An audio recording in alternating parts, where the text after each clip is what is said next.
അപ്പം ഞാനിപ്പോൾ എടുത്തിരിക്കുന്നത് ഇന്ത്യൻ ചരിത്രം മധ്യകാല ഇന്ത്യയാണ്. മധ്യകാല ഇന്ത്യ ഇത് ഞാൻ റാങ്ക് ഫയൽ ഉപയോഗിച്ചിട്ടാണ് ഇപ്പോൾ ഞാൻ പഠിക്കാൻ പോകുന്നത്.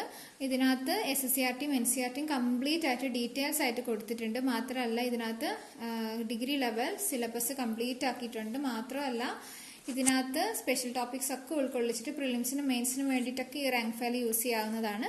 അപ്പം ഞാനിപ്പോൾ ഉദ്ദേശിക്കുന്നത് എന്താണെന്ന് വെച്ച് കഴിഞ്ഞാൽ ഇതിനകത്ത് ഓരോ പോയിന്റ്സും 2 പ്രാവശ്യം വെച്ച് വായിച്ച് 2 പ്രാവശ്യമോ മറ്റും വായിച്ച് കേൾപ്പിക്കുന്ന ഒരു രീതിയിലാണ് ഞാൻ ഈ ഒരു വീഡിയോ എടുക്കാൻ പോകുന്നത്. ഇത് എത്ര പേർക്ക് യൂസ്ഫുൾ ആവും എന്നുള്ളത് എനിക്കറിയില്ല.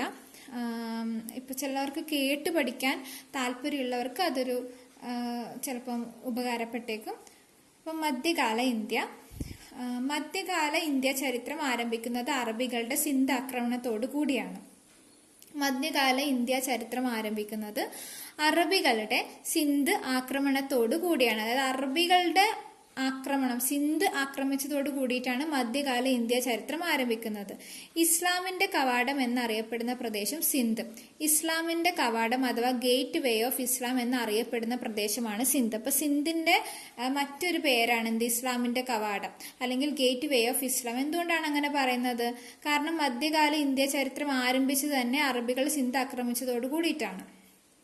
അപ്പൊ അതുകൊണ്ട് തന്നെ സിന്ധിനെ ഇസ്ലാമിന്റെ കവാടം അഥവാ ഗേറ്റ് വേ ഓഫ് ഇസ്ലാം എന്നാണ് അറിയപ്പെട്ടിരുന്നത്. അടുത്തത് അറബികളുടെ ആദ്യ ഇന്ത്യൻ ആക്രമണം നടന്ന വർഷം AD 712 ആണ്. അറബികളുടെ ആദ്യ ഇന്ത്യൻ ആക്രമണം നടന്നത് സിന്ധിലാണെന്നുള്ളത് നമ്മൾ പറഞ്ഞു. ഈ സിന്ധിൽ ഇത് ഏതാ വർഷം എന്ന് ചോദിച്ചു കഴിഞ്ഞാൽ AD 712 ആണ്. അറബികളുടെ ആദ്യ ഇന്ത്യൻ ആക്രമണം നടന്ന വർഷം AD 712. അറബികളുടെ ആദ്യ സിന്ധ് ആക്രമണത്തിന് നേതൃത്വം നൽകിയത് മുഹമ്മദ് ബിൻ കാസിം. അറബികളുടെ ആദ്യ സിന്ധ് ആക്രമണത്തിന് നേതൃത്വം നൽകിയത് മുഹമ്മദ് ബിൻ കാസിം. ഇന്ത്യയെ ആക്രമിക്കാൻ കാസിമിനെ അയച്ച ഇറാഖിലെ ഗവർണർ അൽ ഹജാജ് ബിൻ യൂസഫ്. ഇന്ത്യയെ ആക്രമിക്കാൻ കാസിമിനെ അയച്ച ഇറാഖിലെ ഗവർണർ അൽ Hajjaj bin Yusuf.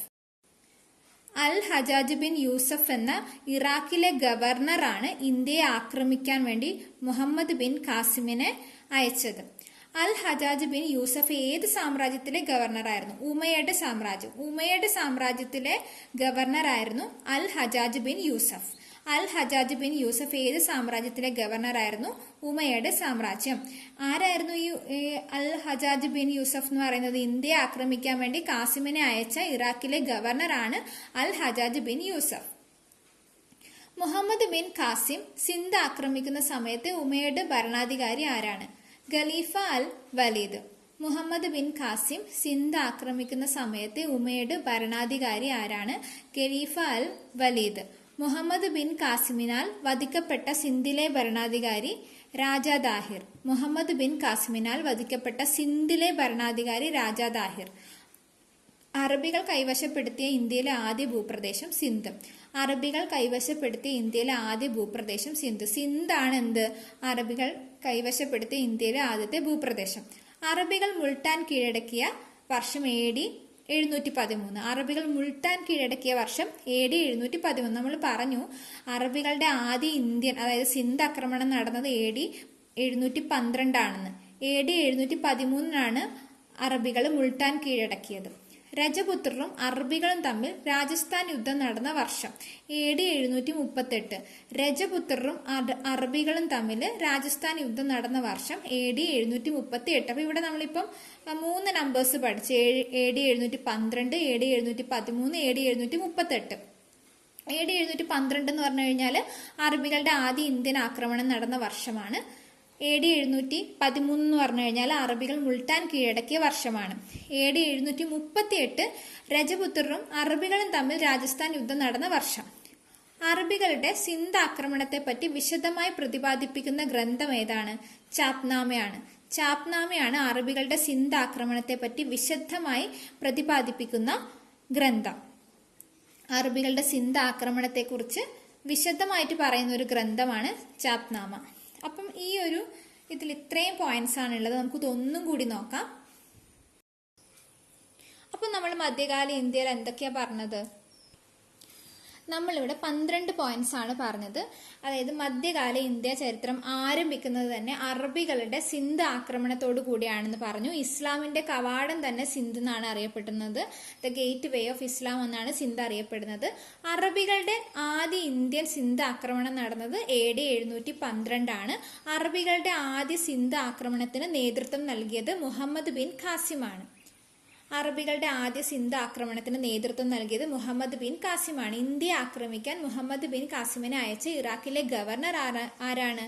Al Hajjaj bin Yusuf ആണ്. Al Hajjaj bin Yusuf. Al Hajjaj bin Yusuf ഏത് സാമ്രാജ്യത്തിലെ ഗവർണറായിരുന്നു? ഉമയ്യഡ് സാമ്രാജ്യം. ഉമയ്യഡ് സാമ്രാജ്യത്തിലെ ഗവർണറായിരുന്നു Al Hajjaj bin Yusuf. Muhammad bin Qasim Sindh ആക്രമിക്കുന്ന സമയത്ത് ഉമയ്യഡ് ഭരണാധികാരി ഖലീഫ അൽ വലീദ് ആയിരുന്നു. അപ്പോൾ ഉമയ്യഡ് ഭരണാധികാരി ഖലീഫ അൽ വലീദ് ആയിരുന്നു. ഉമയ്യഡിലെ ഗവർണർ ആരായിരുന്നു? അൽ ഹജാജ് ബിൻ യൂസഫ് ആയിരുന്നു. മുഹമ്മദ് ബിൻ ഖാസിമിനാൽ വധിക്കപ്പെട്ട സിന്ധിലെ ഭരണാധികാരി രാജാ ദാഹിർ. രാജാ ദാഹിറിനെ വധിച്ചുകൊണ്ടാണ് സിന്ധ് കീഴടക്കിയത്. മുഹമ്മദ് ബിൻ ഖാസിമിനാൽ വധിക്കപ്പെട്ട സിന്ധിലെ ഭരണാധികാരിയായിരുന്നു രാജാ ദാഹിർ. അറബികൾ കൈവശപ്പെടുത്തിയ ഇന്ത്യയിലെ ആദ്യ ഭൂപ്രദേശം സിന്ധ്. അറബികൾ കൈവശപ്പെടുത്തിയ ഇന്ത്യയിലെ ആദ്യ ഭൂപ്രദേശം സിന്ധ്. അറബികൾ മുൾട്ടാൻ കീഴടക്കിയ വർഷം AD 713. അറബികൾ മുൾട്ടാൻ കീഴടക്കിയ വർഷം AD 713. സിന്ധ് കീഴടക്കിയത് AD 712. പിന്നീട് അവർ മുൾട്ടാൻ കീഴടക്കി AD 713. രജപുത്രരും അറബികളും തമ്മിൽ രാജസ്ഥാൻ യുദ്ധം നടന്ന വർഷം AD 738. അപ്പൊ അറബികൾ ഇങ്ങനെ സിന്ധ് കീഴടക്കുന്നു, പിന്നെ മുൾട്ടാനുമായിട്ട് യുദ്ധം നടത്തുന്നു. പിന്നീട് എങ്ങോട്ടേക്കാണ് യുദ്ധം പോയത്? രാജസ്ഥാനുമായിട്ടാണ്. അപ്പൊ അത് AD 738. ഈ വർഷമൊക്കെ കൃത്യമായിട്ട് പഠിച്ചു വെക്കണം. അറബികളുടെ സിന്ധ് ആക്രമണത്തെ പറ്റി വിശദമായി പ്രതിപാദിക്കുന്ന ഗ്രന്ഥം ചാപ്നാമ.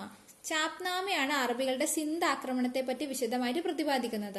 അതായത് നമ്മുടെ ചരിത്രം ആരംഭിക്കുന്നത് തന്നെ, ഈ മധ്യകാല ഇന്ത്യ ചരിത്രം സ്റ്റാർട്ട് ചെയ്യുന്നത് തന്നെ അറബികളുടെ സിന്ധ് ആക്രമണത്തോട് കൂടിയിട്ടാണ് നമ്മൾ പറഞ്ഞത്. അപ്പൊ ഈ ആക്രമണവുമായി ബന്ധപ്പെട്ട് ഇതൊക്കെ വിശദമായിട്ട് കൊടുത്തിരിക്കുന്ന ഒരു ബുക്കാണ്, ഒരു ഗ്രന്ഥമാണ് എന്ത്? ചാപ്നാമ. അപ്പൊ അറബികളുടെ സിന്ധ് ആക്രമണത്തെ പറ്റി വിശദമായി പ്രതിപാദിക്കുന്ന ഗ്രന്ഥമാണെന്ത്? ചാപ്നാമ. അടുത്തതായിട്ട് നമ്മൾ പഠിക്കാൻ പോകുന്നത് മുഹമ്മദ് ഗസ്നീനെ കുറിച്ചാണ്. മുഹമ്മദ് ഗസ്നീന് യഥാർത്ഥ നാമം എന്ന് പറയുന്നത് Yamin Addaula Abdul Qasim Muhammad ഗസ്നിയാണ്. Yamin Addaula Abdul Qasim Muhammad Ghazni. Yamin Addaula Abdul Qasim Muhammad Ghazni. അപ്പൊ മുഹമ്മദ് ഗസ്നി സ്വീകരിച്ച സ്ഥാനപ്പേരാണ് യമീൻ അൽ ദൗളവ അമിനുൽ മുൽക്ക്. അബ്ബാസിഡ് ഖലീഫ അൽ ഖാദിർ നൽകിയ സ്ഥാനപ്പേരാണിത്. അർത്ഥം right hand of the empire and trustee of the nation എന്നാണ്. അബ്ബാസിഡ് ഖലീഫ അൽ ഖാദിർ ആണ് ഈ സ്ഥാനപ്പേര് നൽകിയത്. ആർക്ക്? മുഹമ്മദ് ഗസ്നിക്ക്. എന്തായിരുന്നു ആ ഒരു സ്ഥാനപ്പേര് എന്ന് പറയുന്നത്? യമീൻ അൽ ദൗളവ അമിനുൽ മുൽക്ക്. അപ്പൊ ഇതിന്റെ ഒക്കെ അർത്ഥം എന്ന് പറയുന്നത് right hand of the empire and trustee of the nation എന്നാണ്. ആരാണ് ഈ മുഹമ്മദ് ഗസ്നി എന്ന് അറിയാമോ? മുഹമ്മദ് ഗസ്നി എന്ന് പറഞ്ഞു കഴിഞ്ഞാൽ AD 1001 ഇന്ത്യ ആക്രമിച്ച ഭരണാധികാരിയാണ് മുഹമ്മദ് ഗസ്നി. മുഹമ്മദ് ഗസ്നി ആരാണ്? AD 1001 ഇന്ത്യ ആക്രമിച്ച ഭരണാധികാരിയാണ്. സുൽത്താൻ എന്ന സ്ഥാനപ്പേര് സ്വയം സ്വീകരിച്ച ആദ്യ ഭരണാധികാരിയാണ് ആര്? മുഹമ്മദ് ഗസ്നി. മുഹമ്മദ് ഗസ്നിക്ക് വേറെ ആരെങ്കിലും അല്ല സുൽത്താൻ എന്നുള്ള പേര് കൊണ്ട് കൊടുത്തത്. പുള്ളി തന്നെ സ്വന്തമായിട്ട് സ്വയം സ്വീകരിച്ചു എന്നാണ് പറയപ്പെടുന്നത്. സുൽത്താൻ എന്ന സ്ഥാനപ്പേര് സ്വയം സ്വീകരിച്ച ആദ്യ ഭരണാധികാരി ആരാണ്? മുഹമ്മദ് ഗസ്നിയാണ്. പോയിന്റ് കൃത്യമായിട്ട് മനസ്സിലാക്കണം. ആദ്യ ഭരണാധികാരി എന്നാണ് പറഞ്ഞിട്ടുള്ളത്. സുൽത്താൻ എന്ന സ്ഥാനപ്പേര് സ്വയം സ്വീകരിച്ച ആദ്യ ഭരണാധികാരിയാണ് മുഹമ്മദ് ഗസ്നി. AD 1000 1027 ഇടയിൽ 17 തവണ ഇന്ത്യ ആക്രമിച്ച ഭരണാധികാരി. AD 1000 1027 ഇടയിൽ 17 തവണ ഇന്ത്യ ആക്രമിച്ച ഭരണാധികാരി ആരാണ്? മുഹമ്മദ് ഗസ്നി. അപ്പൊ ഇദ്ദേഹം 17 തവണയാണ് AD 1000 1027 ഇടയിൽ ഇന്ത്യയെ ആക്രമിച്ചത്. തെക്കൻ ഏഷ്യയിലെ ഷാലമീൻ എന്നറിയപ്പെടുന്നത് ആരാണ്? മുഹമ്മദ് ഗസ്നിയാണ്. തെക്കൻ ഏഷ്യയിലെ ഷാലമീൻ ആരാണ്? മുഹമ്മദ് ഗസ്നിയാണ്. തെക്കൻ ഏഷ്യയിലെ ഷാലമീൻ എന്നറിയപ്പെടുന്നത് മുഹമ്മദ് ഗസ്നിയാണ്.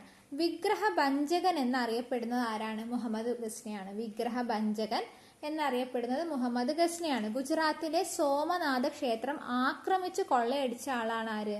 മുഹമ്മദ് ഗസ്നി ഗുജറാത്തിലെ സോമനാഥ ക്ഷേത്രം ആക്രമിച്ച് കൊള്ളയടിച്ചു. അപ്പൊ നമ്മൾ ഏതൊക്കെ പോയിന്റാ പഠിച്ചത്? ആദ്യം നമ്മൾ പറഞ്ഞത് ഇദ്ദേഹത്തിന്റെ യഥാർത്ഥ നാമം എന്ന് പറയുന്നത് യമീൻ അദ്ദൌള അബ്ദുൽ ഖാസിം മുഹമ്മദ് ഗസ്നിയാന്ന് പറഞ്ഞു. പിന്നെ പറഞ്ഞു മുഹമ്മദ് ഗസ്നി സ്വീകരിച്ച സ്ഥാനപ്പേരാണ് യമീൻ അൽ ദൗളവ അമിനുൽ മുൽക്ക്. അതിന്റെ അർത്ഥം right hand of the empire and trustee of the nation എന്നാണ്. ഈ പേര് അദ്ദേഹത്തിന് നൽകിയത് അബ്ബാസിഡ് ഖലീഫ അൽ ഖാദിർ ആണ്. മാത്രമല്ല അദ്ദേഹത്തെ കുറിച്ച് വേറെയും കുറച്ച് പോയിന്റ്സ് നമ്മൾ പറഞ്ഞു. AD 1001 ഇന്ത്യ ആക്രമിച്ച ഭരണാധികാരിയാണ്. സുൽത്താൻ എന്ന സ്ഥാനപ്പേര് സ്വയം സ്വീകരിച്ച ആദ്യ ഭരണാധികാരിയാണ്. AD 1000-നും 1027-നും ഇടയിൽ 17 തവണ ഇന്ത്യ ആക്രമിച്ച ഭരണാധികാരിയാണ് മുഹമ്മദ് ഗസ്നി. തെക്കൻ ഏഷ്യയിലെ ഷാലമേൻ എന്നറിയപ്പെടുന്നു. വിഗ്രഹഭഞ്ജകൻ എന്ന് അദ്ദേഹം അറിയപ്പെടുന്നു. ഗുജറാത്തിലെ സോമനാഥ ക്ഷേത്രം ആക്രമിച്ച് കൊള്ളയടിച്ചു. ആരെക്കുറിച്ചാണ് നമ്മൾ പറഞ്ഞുകൊണ്ടിരിക്കുന്നത്? മുഹമ്മദ് ഗസ്നിയെ കുറിച്ചാണ് പറഞ്ഞുകൊണ്ടിരിക്കുന്നത്. ഇനി അടുത്തത് മുഹമ്മദ് ഗസ്നി കനൌജ് ആക്രമിച്ച വർഷം 1018. 1018 മുഹമ്മദ് ഗസ്നി കനൌജ് ആക്രമിച്ച വർഷം. ഞാൻ ഈ 1018 പോലെയുള്ള വലിയ നമ്പറൊക്കെ വരുമ്പോൾ 10, 18 അങ്ങനെയൊക്കെ പറഞ്ഞു പഠിക്കാറുണ്ട്. നിങ്ങൾ എങ്ങനെയാണ്? നിങ്ങളുടെ ഒരു ഇത് 1018 തന്നെയാണ് പറയാം? ഒന്ന് കമന്റ് ബോക്സിൽ പറയാമോ? മുഹമ്മദ് ഗസ്നി കനൌജ് ആക്രമിച്ച വർഷം 1018. 10, 18 എന്നൊക്കെ പറഞ്ഞിട്ടൊക്കെയാണ് ഇതിനെ പഠിച്ചെടുക്കാറ്. അപ്പൊ ഗസ്നിയുടെ ആക്രമണങ്ങളെ നേരിട്ട ആദ്യ ഇന്ത്യൻ ഭരണാധികാരി ജയപാലൻ. ഗസ്നിയുടെ ആക്രമണങ്ങളെ നേരിട്ട ആദ്യ ഇന്ത്യൻ ഭരണാധികാരി ആരാണ്? ജയപാലൻ. ഗസ്നിയുടെ ആക്രമണങ്ങളെ നേരിട്ട ആദ്യ ഇന്ത്യൻ ഭരണാധികാരി ജയപാലൻ. ജയപാലനാണ് ആദ്യത്തെ ഇന്ത്യൻ ഭരണാധികാരി ഗസ്നിയുടെ ആക്രമണങ്ങളെ നേരിട്ടത്. അപ്പൊ മുഹമ്മദ് ഗസ്നി പരാജയപ്പെടുത്തിയ ഹിന്ദു ഷാഹി വംശത്തിലെ ഭരണാധികാരികൾ ജയപാലനും ആനന്ദപാലനും. അപ്പൊ മുഹമ്മദ് ഗസ്നി പരാജയപ്പെടുത്തിയ ഹിന്ദു ഷാഹി വംശത്തിലെ ഭരണാധികാരികളാണ് ആരൊക്കെ? ജയപാലനും ആനന്ദപാലനും. ജയപാലനും ആനന്ദപാലനും ആണെന്ത്? മുഹമ്മദ് ഗസ്നി പരാജയപ്പെടുത്തിയ ഹിന്ദു ഷാഹി വംശത്തിലെ ഭരണാധികാരികൾ. നമ്മൾ നേരത്തെ പറഞ്ഞു ഗസ്നിയുടെ ആക്രമണങ്ങളെ നേരിട്ട ആദ്യ ഇന്ത്യൻ ഭരണാധികാരി ജയപാലനാണെന്ന്. അദ്ദേഹം ഒരു ഹിന്ദു ഷാഹി വംശത്തിലെ ഭരണാധികാരിയാണ്. അദ്ദേഹത്തെ കൂടാതെ ആനന്ദപാലനും കൂടി ഹിന്ദു ഷാഹി വംശത്തിലെ ഭരണാധികാരിയാണ്. മുഹമ്മദ് ഗസ്നി പരാജയപ്പെടുത്തിയിട്ടുണ്ട്. ഇനി മുഹമ്മദ് ഗസ്നി നടത്തിയ പ്രധാന ആക്രമണങ്ങളിൽ 4 എണ്ണമാണ് കൊടുത്തിരിക്കുന്നത്. വളരെ പ്രധാനപ്പെട്ട 4 ആക്രമണങ്ങൾ: വെയ് ഹിന്ദ്, കനൌജ്, മധുര, സോമനാഥ ക്ഷേത്രം. സോമനാഥ ക്ഷേത്രത്തെ കുറിച്ച് നമ്മൾ നേരത്തെ പറഞ്ഞു. ഗുജറാത്തിലെ സോമനാഥ ക്ഷേത്രം ആക്രമിച്ച് കൊള്ളയടിച്ച ആൾ ആരാണ്? മുഹമ്മദ് ഗസ്നിയാണെന്ന് നമ്മൾ പറഞ്ഞിട്ടുണ്ടായിരുന്നു. അപ്പൊ പ്രധാനപ്പെട്ട ആക്രമണങ്ങളിൽ ഒന്നാണ് ഈ സോമനാഥ ക്ഷേത്രത്തിന്റെ ആക്രമണം. അപ്പൊ അത് വെയ് ഹിന്ദ് AD 1008, കനൌജ് AD 1018, മധുര AD 1018, സോമനാഥ ക്ഷേത്രം AD 1025. അപ്പൊ വെയ് ഹിന്ദ് 1008, കനൌജ് 1018, മധുര 1018, പിന്നെയോ സോമനാഥ ക്ഷേത്രം 1025. AD 1008, AD 1018, AD 1018, AD 1025. വെയ് ഹിന്ദ് ആണ് ആദ്യം, രണ്ടാമത് കനൌജ, മധുര, പിന്നെയോ സോമനാഥ ക്ഷേത്രം. ഓക്കെ, ഇങ്ങനെയൊക്കെ വരുമ്പോൾ നിങ്ങൾ എങ്ങനെയാ പഠിക്കാറ്? ഞാൻ പഠിക്കുന്ന രീതി എങ്ങനെയാണെന്ന് വെച്ച് കഴിഞ്ഞാൽ ഞാൻ ആദ്യം തന്നെ ഏതെങ്കിലും ഒന്ന് പഠിക്കും. അതായത് ഞാൻ നമ്പേഴ്സ് അത് എത്ര എണ്ണം പഠിക്കാനുണ്ടെന്ന് പഠിക്കും. 4 പ്രധാനപ്പെട്ട ആക്രമണങ്ങളാണ് ഉള്ളതെന്നുള്ളത് ഞാൻ എൻ്റെ മൈൻഡിലോട്ട് എടുക്കും. പിന്നെ ഞാൻ അതിൻ്റെ പേരുകൾ പഠിക്കും. വെയ് ഹിന്ദ് ഉണ്ട്, കനൌജ് ഉണ്ട്, മധുര ഉണ്ട്, സോമനാഥ ക്ഷേത്രം ഉണ്ട്. എന്തെങ്കിലും ടെക്നിക്ക് യൂസ് ചെയ്യാനുണ്ടെങ്കിൽ അതും കൂടെ യൂസ് ചെയ്യും. ഇതിനകത്ത് ഇപ്പം എനിക്ക് ടെക്നിക്കൊന്നും കിട്ടുന്നില്ല. നിങ്ങൾക്ക് കിട്ടുന്നുണ്ടെങ്കിൽ നിങ്ങൾ ആ രീതിയിൽ ഓർത്ത് വെക്കാൻ നോക്കണം. വെയ് ഹിന്ദ്, കനൌജ്, മധുര, സോമനാഥ ക്ഷേത്രം, ഈ 4 പേരുകളാണുള്ളത്. പിന്നെ ഞാൻ പഠിക്കുക എങ്ങനെയാണെന്ന് വെച്ച് കഴിഞ്ഞാൽ 1008, 1018, 1018, 1025 ഈ നമ്പേഴ്സ് ഞാൻ പിന്നീട് പഠിക്കും. അതായത് 1008 അതിൻ്റെ കൂടെ ഒരു 10 കൂട്ടുക, 1018, പിന്നെ 1018, പിന്നെ 1025.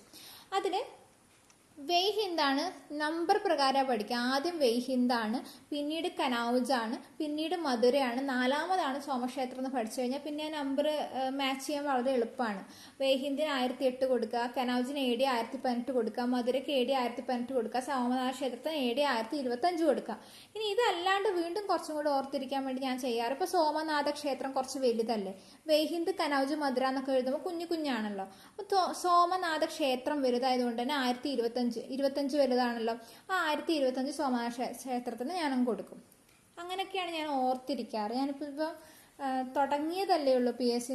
നിങ്ങൾ എത്ര പേര് തുടക്കക്കാരുണ്ടെന്ന് അറിയില്ല. അപ്പം ഞാൻ എൻ്റെ സ്റ്റാർട്ട് ചെയ്യുന്ന ആൾക്കാരോടായിട്ട് പറയണം. അല്ലാത്തവരും നന്നായിട്ട് ഇതൊക്കെ മുന്നേ തന്നെ പഠിച്ച് റിവിഷൻ അടിച്ച് പോകുന്ന ആൾക്കാരായിരിക്കും. പക്ഷെ എല്ലാവരും അങ്ങനെ അല്ലല്ലോ, എല്ലാവരും ഒരുപോലെ അല്ലല്ലോ. അതുകൊണ്ടാണ് ഞാൻ ഇങ്ങനെയൊക്കെ പറയുന്നത്. അപ്പം ഞാൻ പറഞ്ഞു സോമനാഥ ക്ഷേത്രം കുറച്ച് വലുതായതുകൊണ്ട് 1025 കുറച്ച് വലുതാണ്. ആ വലുത് രണ്ടും മാച്ച് ആക്കി കൊടുക്കും. പിന്നെ മധുര എന്നുള്ളത് മധുര 18 നമ്മളൊക്കെ പഠിക്കാറില്ലേ, മധുര 17 മധുര 18 എന്നൊക്കെ പറയുന്ന പോലെ ആ 18 എന്നുള്ളത് മധുരക്ക് കൊടുക്കും. മധുര 18. കനൗജും മധുരയും ഒരേ നമ്പറാണ്. അത് ആദ്യം നമ്മൾ മനസ്സിലാക്കി വെക്കണം. AD 1018 തന്നെയാണ്. അതുപോലെ തന്നെ മധുരയും AD 1018 ആണ്. വേഹിന്ദ് AD 1008 ആണ്. ഇനി അടുത്തത് ഗസ്നാവിദ് സാമ്രാജ്യത്തിന്റെ ഭാഗമായ ഇന്ത്യൻ പ്രദേശം ഏതാണ്? പഞ്ചാബാണ്. ഗസ്നാവിദ് സാമ്രാജ്യത്തിന്റെ ഭാഗമായ ഇന്ത്യൻ പ്രദേശം പഞ്ചാബാണ്. ഗസ്നാവിദ് സാമ്രാജ്യത്തിന്റെ ഭാഗമായ ഇന്ത്യൻ പ്രദേശം പഞ്ചാബാണ്. മുഹമ്മദ് ഗസ്നിയുടെ അവസാന ഇന്ത്യ ആക്രമണം നടന്ന വർഷം 1027 ആണ്. നമ്മൾ നേരത്തെ പറഞ്ഞിട്ടുണ്ടായിരുന്നു. AD 1000-നും 1027-നും ഇടയിൽ 17 തവണയാണ് മുഹമ്മദ് ഗസ്നി ഇന്ത്യ ആക്രമിച്ചത്. അപ്പോൾ ലാസ്റ്റാണ് 1027. അപ്പോൾ ഈ മുഹമ്മദ് ഗസ്നിയുടെ അവസാന ഇന്ത്യ ആക്രമണം നടന്ന വർഷം 1027. മുഹമ്മദ് ഗസ്നി അന്തരിച്ച വർഷം 1030 ആണ്. അപ്പോൾ ലാസ്റ്റ് ആക്രമിച്ചത് 1027 എന്ന് കേൾക്കുമ്പോൾ നമ്മൾ വിചാരിക്കും അദ്ദേഹം മരിച്ചിട്ടുണ്ടാവുക 1027 ആയിരിക്കും. അല്ല, പുള്ളിക്കാരൻ മരണപ്പെട്ടത് 1030-ലാണ്. മുഹമ്മദ് ഗസ്നി അന്തരിച്ചത് 1030-നാണ്. അപ്പോൾ മുഹമ്മദ് ഗസ്നിയുടെ കൊട്ടാരം ചരിത്രകാരനാണ് അൽ ഉത്ബി. അൽ ഉത്ബി മുഹമ്മദ് ഗസ്നിയുടെ കൊട്ടാരം ചരിത്രകാരനാണ് അൽ ഉത്ബി. ഇപ്പോൾ കിതാബ് ഐ യാമിനി എന്ന കൃതി എഴുതിയത് അൽ ഉത്ബിയാണ്. അൽ ഉത്ബിയാണ് എന്ത്? കിതാബ് ഐ യാമിനി എന്ന കൃതി എഴുതിയത്. ഓക്കെ. അപ്പം ഞാൻ ഇത് ഓർത്ത് വെക്കാൻ വേണ്ടി എന്താ ചെയ്തതെന്ന് വെച്ച് കഴിഞ്ഞാൽ, യാമിനി എന്ന് പറഞ്ഞൊരു കൂട്ടുകാരി ഉണ്ടായിരുന്നു എനിക്ക് പണ്ട്. അപ്പോൾ യാമിനി ഉത്തരം പറഞ്ഞു എന്ന് ഞാനങ്ങ് പഠിച്ചു വെച്ചാൽ യാമിനി ഉത്തരം പറഞ്ഞു. ഇപ്പോൾ ടീച്ചർ ഒരു ക്വസ്റ്റ്യൻ ചോദിച്ചപ്പോൾ യാമിനി ഉത്തരം പറഞ്ഞു. അപ്പോൾ യാമിനി എന്ന് പറഞ്ഞൊരു ഫ്രണ്ട് ഉണ്ട്. ആ യാമിനി വളരെയധികം നന്നായിട്ട് പഠിക്കുന്ന ഒരു ഫ്രണ്ടാണ്. അപ്പോൾ ടീച്ചർ ചോദിക്കുന്ന ക്വസ്റ്റ്യൻസിനൊക്കെ യാമിനി ഉത്തരം പറയും. അപ്പോൾ യാമിനി ഉത്തരം പറഞ്ഞു. കിതാബ് ഏതാണ്? കിതാബായി യാമിനി എന്ന കൃതി എഴുതിയത് അൽ ഉത്ബി. അപ്പോൾ ഉത്തരം ഉത്ബി ബുക്കിന്റെ പേര് യാമിനി. ഉത്തരം ഉത്ബി ബുക്കിന്റെ പേര് കിതാബായി യാമിനി. അപ്പോൾ യാമിനി ഉത്ബി ഉത്തരം പറഞ്ഞു. ആ ഒരു രീതിയിലാണ് ഞാൻ എന്നെ കണക്ട് ചെയ്ത് പഠിച്ചത്. നമ്മൾ എക്സാം ഹാളിൽ നമുക്ക് ഈ ഓപ്ഷൻസ് ഒക്കെ നോക്കുമ്പം ഒരു ഓർമ്മ കിട്ടിയിട്ട് നമുക്ക് ചെയ്യാൻ പറ്റുമല്ലോ. അപ്പം നമ്മൾ ഇവിടെ പഠിച്ച പോയിന്റ്സ്: മുഹമ്മദ് ഗസ്നി കനൗജ് ആക്രമിച്ച വർഷം 1018 ആണ്. അപ്പോൾ കനൗജിന്റെ ആക്രമണം 1018 ആണ്. ഗസ്നിയുടെ ആക്രമണങ്ങളെ നേരിട്ട ആദ്യ ഇന്ത്യൻ ഭരണാധികാരി ജയപാലനാണ്. മുഹമ്മദ് ഗസ്നി പരാജയപ്പെടുത്തിയ ഹിന്ദു ഷാഹി വംശത്തിലെ ഭരണാധികാരികൾ ആരൊക്കെയാണ്? ജയപാലനും ആനന്ദപാലനും. ജയപാലൻ ആനന്ദപാലൻ ഏകദേശം കണക്ഷനൊക്കെ കിട്ടുന്നില്ലേ? പ്രധാന ആക്രമണങ്ങൾ വേഹിന്ദ്, കനൗജ്, മധുര, സോമനാഥ ക്ഷേത്രം. നമ്പർ ഏതൊക്കെ? AD 1008, AD 1018, AD 1018, AD 1025. Code എന്തൊക്കെയാ? സോമനാഥ ക്ഷേത്രം കുറച്ച് വലുതാണ്, അതുകൊണ്ട് AD 1025 സോമനാഥ ക്ഷേത്രത്തിന് കൊടുത്തു. മധുര 18. അപ്പോൾ AD 1018 കൊടുത്തു. കനൗജും മധുര ഒരേ നമ്പറാണ്, AD 1018 കൊടുത്തു. വേഹിന്ദ് 1008. ഗസ്നാവിദ് സാമ്രാജ്യത്തിലെ ഭാഗമായ ഇന്ത്യൻ പ്രദേശം പഞ്ചാബ്. ഇപ്പം മുഹമ്മദ് ഗസ്നിയുടെ അവസാന ഇന്ത്യ ആക്രമണം നടന്ന വർഷം 1027. നമ്മൾ നേരത്തെ പറഞ്ഞതാണ്. 1000-നും 1027-നും ഇടയിലാണ് പുള്ളി 17 തവണ ആക്രമിച്ചത്. മുഹമ്മദ് ഗസ്നി അന്തരിച്ചത് 1030-നാണ്. മുഹമ്മദ് ഗസ്നിയുടെ കൊട്ടാരം ചരിത്രകാരൻ അൽ ഉത്ബിയാണ്. കിതാബ് ഐ യാമിനി എന്ന കൃതി എഴുതിയത് അൽ ഉത്ബിയാണ്. യാമിനി ഉത്തരം പറഞ്ഞു. അൽ ഉത്ബി, യാമിനി. ഇനി അടുത്തത് ഗസ്നിയുടെ കൊട്ടാരത്തിലുണ്ടായിരുന്ന പണ്ഡിതൻ അൽബറൂണി. നമ്മൾ കുറേ ഫേമസ് ആയിട്ടുള്ള ഒരു പേരാണ് അൽബറൂണി. അൽബറൂണിയൊക്കെ നമ്മൾ എവിടേക്കോ വായിച്ചിട്ടുണ്ട്, കേട്ടിട്ടുണ്ട്. നിങ്ങൾക്കൊക്കെ ചില പഴയ ഓർമ്മകളൊക്കെ വരുന്നുണ്ടാവും. ഗസ്നിയുടെ കൊട്ടാരത്തിലുണ്ടായിരുന്ന പണ്ഡിതനാണ് അൽബറൂണി. അൽബറൂണി ജനിച്ചത് 973 ഗ്വാരിസ്മിലാണ്. ഉസ്ബെക്കിസ്ഥാനിലെ സ്ഥലമാണ് ഗ്വാരിസ്മൈൽ. അൽബറൂണി ജനിച്ചത് 973-ലാണ്. അൽബറൂണി പാണ്ഡിത്യം നേടിയ പ്രധാന ഭാഷകൾ സുറിയാനി, അറബി, പേർഷ്യൻ, ഹിബ്രു, സംസ്കൃതം. 5 ഭാഷകളിൽ പാണ്ഡിത്യം നേടിയ ആളാണ് ആര്? അൽബറൂണി. ഭാഷകളിൽ പാണ്ഡിത്യം നേടിയിട്ടുണ്ട്. അപ്പൊ നമ്പർ വെച്ച് പഠിച്ചു കഴിഞ്ഞാൽ നമുക്ക് പെട്ടെന്ന് അത് ഓർത്തെടുക്കാൻ വേണ്ടി പറ്റും. അതാണ് ഞാൻ 5 എന്നൊക്കെ പറഞ്ഞ് പഠിക്കുന്നത്. സുറിയാനി, അറബി, പേർഷ്യൻ, ഹിബ്രു, സംസ്കൃതം. അപ്പൊ അറബിയും പേർഷ്യനും സുറിയാനി, ഹിബ്രു ഒക്കെ പെട്ടെന്ന് കണക്ട് ചെയ്തെടുക്കാൻ പറ്റുന്ന ഒരു ഭാഷകളല്ലേ. നമ്മുടെ സംസ്കൃതമുണ്ട്, ഹിബ്രു ഉണ്ട്, പേർഷ്യൻ ഉണ്ട്, അറബി ഉണ്ട്, സുറിയാനി ഉണ്ട്. അപ്പൊ ഇത് ഇടക്കിടക്ക് വായിച്ചു കഴിഞ്ഞാൽ തന്നെ അല്ലെങ്കിൽ കേട്ടാൽ തന്നെ റിവിഷൻ അടിച്ച് അങ്ങനെയൊക്കെ ഓർത്ത് എടുത്താൽ മതി. അല്ലാതെ പഠിക്കാൻ ടെക്നിക്കുള്ള ആൾക്കാർ അങ്ങനെയും പഠിക്കാം. ടെക്നിക്ക് യൂസ് ചെയ്ത് പഠിക്കുന്നതാണ് ഏറ്റവും നല്ലത്. കാരണം നമുക്കൊരു ചെറിയ സെക്കൻഡുകൾക്കുള്ള ഒരുപാട് വർഷത്തേക്ക് അത് ഓർത്തെടുക്കാൻ വേണ്ടി പറ്റും. അഥവാ റിവിഷൻ നമുക്ക് ചെയ്യാൻ പറ്റിയില്ലെങ്കിൽ പോലും ടെക്നിക്ക് യൂസ് ചെയ്ത് പഠിച്ചു കഴിഞ്ഞാൽ നമ്മൾ മറക്കില്ല. അപ്പം ഞാൻ പെട്ടെന്ന് എനിക്ക് കിട്ടിയിട്ടുള്ള ഒരു ചെറിയൊരു ടെക്നിക്ക് എന്നൊക്കെ പറയാമെന്ന് എനിക്കറിയില്ല. അറബി പേര് പറഞ്ഞു ചൊറിഞ്ഞു. അറബി പേര് പറഞ്ഞു ചൊറിഞ്ഞു.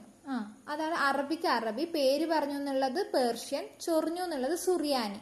അറബി പേര് പറഞ്ഞു ചൊറിഞ്ഞു, അറബി, പേർഷ്യൻ, സുറിയാനി, പിന്നെ ഹിബ്രു, സംസ്കൃതം. സംസ്കൃതം നമുക്ക് പെട്ടെന്ന് ഓർത്തെടുക്കാൻ വേണ്ടി പറ്റൂല, നമ്മുടെ രാജ്യത്തുള്ള ഒരു ഭാഷ ആയതുകൊണ്ട്.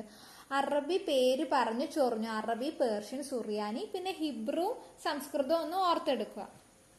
നിങ്ങൾക്ക് ഇതെല്ലാം കൂടി കണക്ട് ചെയ്തിട്ടുള്ള ഒരു എന്തെങ്കിലും ടെക്നിക്കോ അല്ലെങ്കിൽ വല്ല സ്റ്റോറിയോ എന്തെങ്കിലും ഉണ്ടെങ്കിൽ കമന്റ് ബോക്സിൽ ഇടണേ.